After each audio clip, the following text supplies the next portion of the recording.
कट्टा येथील वराडकर हायस्कूल व कनिष्ठ महाविद्यालयाच्या विद्यार्थ्यांनी आज जागतिक चिमणी दिनाचं औचित्य साधत टिकाऊ प्लास्टिक बॉटल, पुठ्ठा इत्यादींचा वापर करत पक्ष्यांसाठी सुंदर घरटी बनवताना या घरट्यांमध्ये त्यांच्या अन्न पाण्याचीही सोय केली आहे। प्रचंड वाढत्या उष्णतेमुळे बऱ्याच वेळा पशुपक्ष्यांना आपला जीव गमवावा लागतो। त्यामुळे आपल्या घरासमोर अशा प्रकारची ही घरटी टांगून विद्यार्थ्यांनी पशुपक्ष्यांप्रती असणारी बांधिलकी जपत 20 मार्च हा दिवस जागतिक चिमणी दिन म्हणून पाळला। या विद्यार्थ्यांना कला शिक्षक श्री समीर चांदरकर यांनी मार्गदर्शन केलं। या उपक्रमाचे प्रशालेच्या मुख्याध्यापिका सौ देवयानी गावडे तसंच सर्व शिक्षकांनी कौतुक केलं।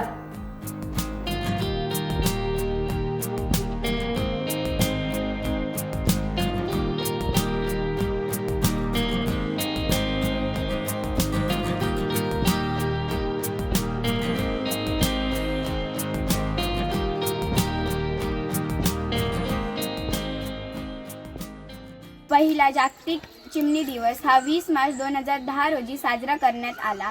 आज चिमण्यांची संख्या कमी होत आहे। खरं म्हणजे भारतात सगळीकडे सर्वात जास्त संख्येने सापडणारा, माणसाच्या जवळपास राहणारा आणि नेहमी दिसणारा पक्षी अशी चिमणीची ओळख आहे।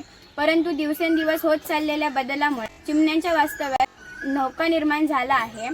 यासाठी जागरूकता निर्माण करण्यासाठी 20 मार्च हा दिवस जागतिक चिमणी दिवस म्हणून साजरा केला जातो।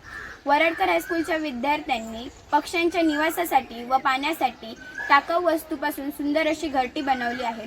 प्रचंड उन्हामुळे अनेक पक्षी अन्न पाण्याविना मृत्यू पावतात। या पक्ष्यांच्या संवर्धनासाठी आम्ही हे पाऊल उचलले आहे। टाइम्स डिजिटलला लाईक करा, शेअर करा, सबस्क्राईब करा आणि बेल आयकॉन दाबायला विसरू नका।